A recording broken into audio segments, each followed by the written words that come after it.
Welcome everyone to Wedding Talk. My name is Peter. And my name is Nina. And today we're talking about the grand entrance. How grand it is. And I tell you, we've seen some wonderful ones and we've seen some doozies. Not so wonderful ones. Right. Okay, let's start at the tippy top. Let's start with song choice. So I know a lot of people always stress over the song choice, but what's so funny is it goes by so fast. It's like 30 seconds and like it's done, you know. This is something that I would say, don't stress about the song choice. Choose something fun and upbeat.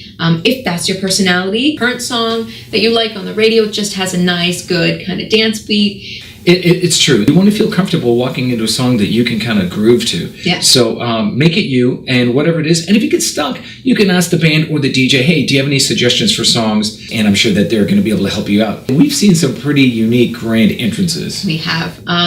Actually, recently we saw something that was a lot of fun, which was we introduced the bride and groom first. They came in, which seems kind of backwards, but they came in first and then they introduced their whole entire bridal party and talked about each one of them, which was really kind of special. Great idea, yeah. It was a great idea. It's really special and unique because, you know, when the MC, if we're introducing people, you know, we don't know them. Which is fine. Which is fine too, absolutely, and that's very classic. But this made it kind of a moment. Like it became like their kind of homage to these people for kind of being there for them for their big day. So if you're looking for something unique, that was really unique and it was really different. And it was the first time I had ever seen anybody do that. But typically what ends up happening is, of course, your parents will come in if you want them to come in. Right. Flower girls, ring bearers, if they're still up. And if you have them, if they might come in as well, or they may come in with somebody else. Then you have your bridal party, and then you know, you kind of do a big hoorah leading up so that bride and groom are kind of the last hoorah. So that's kind of the typical way. I just thought of something, and I just think that it's worth mentioning, and I just want to put it out there. When we go out there to line up the bridal party, now listen, if you have to go to the washroom, go to the washroom and go quick. Sometimes we find people go missing during the lineup. And that could be because they're nervous or maybe they have to go to the washroom. But if you got to go, go. Yeah. Everybody in the room is waiting on you. So whatever you got to do, go do it, and then come back in your spot. The thing is focus. Focus in on the fact that you're there for the bride and groom, and they are literally the stars of the night. This is their party. Yeah. And just kind of follow that direction to know that, you know, that little bit of time, that extra time is, you know, kind of holding up the show, and we want to make sure that it kind of comes together fairly quick. Absolutely. And tell me what you think about this, because a lot of people now are doing just the bride and groom for the grand entrance. Do you think maybe that's why? I don't know. It could be that's why, because they don't want to kind of hold up that time.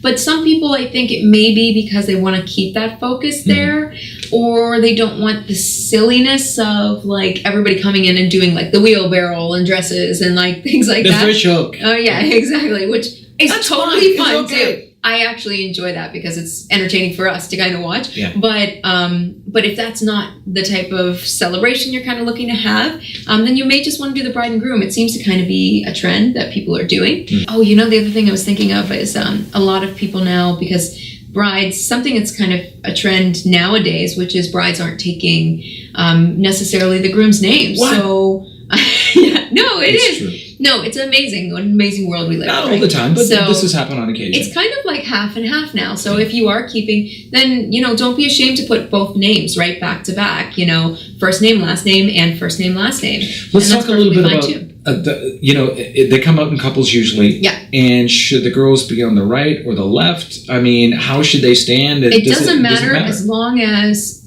they're all on the same side, right? So that makes it easier for pictures, right? When I'm lining people up, I always say girls are on the right because girls are always right. But, you know, guys don't like that too much. But the girls, you know, get a laugh out of it, and everybody's relaxed then. The biggest thing is they worry that when they come out, like, where do I go? Yes. They always say, where do I go? Especially the first person, because the first person has to know. And where then to go. Everybody else will follow. Because they can either go to their table, they can stand on the dance floor and wait for the bride and groom. And often that's determined by who? It's determined between the bride and groom, your photographer, and maybe your planner too. And here's why. It's because you are going to be doing your first dance. Most likely, the first dance happens right after the grand entrance. You have everybody's attention. All eyes are on you. The photographers are ready. Literally, it's that moment where, because you have the focus of the people, it is good to come and do the grand entrance and then do your first dance. It's kind of customary. If you go to do that, you have to keep in mind that this whole entire bridal party, if they stay on the dance floor, they're going to be in all of your first dance shots. Which is fine. And for a lot of couples, that's what they want. It can actually be really pretty, especially if they're really lined up guy, girl. And then you kind of have this really pretty picture of them and in a U. Sometimes after that first dance, we end up doing like a dance set, and if everybody's on the dance floor already, it really kind of gets everything going a lot faster.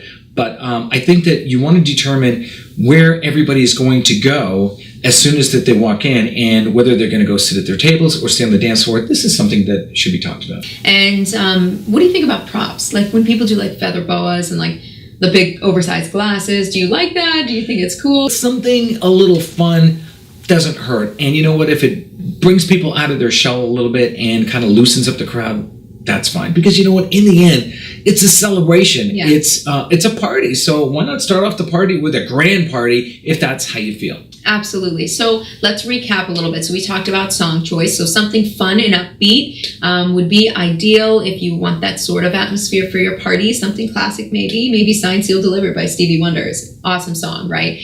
Or maybe something like Uptown Funk by Bruno Mars is also an awesome song for a grand entrance.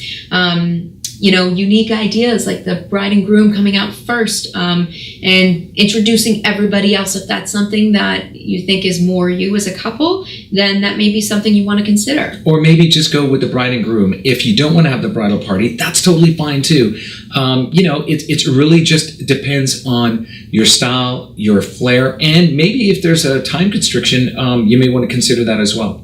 And think about where people go after they come in. So as soon as they come in, do you want them in your pictures for your first dance? Or do you want them going straight to their seats so you guys can get into dinner service as well if you're trying to do that and just move things along? And silly or not silly, I would say if that's who you are, then that's who you are. If you're silly, then be silly. And if you're not silly, then don't be silly. Yeah. That's totally fine too. But be who you are, and you're going to just feel more comfortable at that moment. Just remember, everybody there is there to cheer you on as from a grand entrance standpoint, and from a bridal party, and of course the bride and groom. And that's it for us, Wedding Talk.